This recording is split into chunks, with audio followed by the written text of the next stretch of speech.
ஒரு நல்ல கேள்வி. துக்கம், மனசோர்வு அப்படின்னு கேட்டீங்க.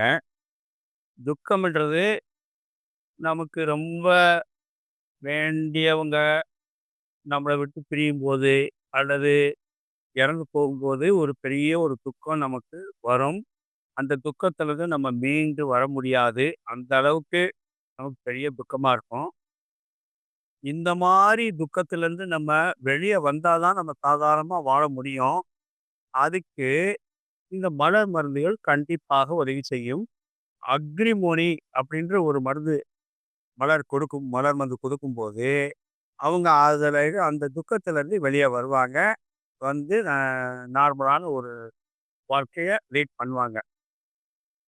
அடுத்து சோர்வு அப்படின்றது என்னன்னா, ஒரு சிலரு சொல்றாங்க, "எனக்கு எப்ப பார்த்தாலும் உடல் சோர்வாவே இருக்குது" அப்படின்னு. அந்த மாரி சோர்வா இருக்குது அப்படின்றவங்களுக்கு, ஃபேரன்டச் அப்படின்ற ஒரு மருந்து இருக்குது. அத குடுத்தோம்னா, அந்த சோர்வு உடனே சரியாகும். இந்த சோர்வு தவிர, ஒரு சிலருக்கு என்ன பண்ணுவாங்கன்னா, சில வேலைகள்லாம் இருக்கும். ஒரு ஃபங்ஷன் இருக்கும். ஒரு 10, 20 பேரு வீட்டுக்கு வராங்க.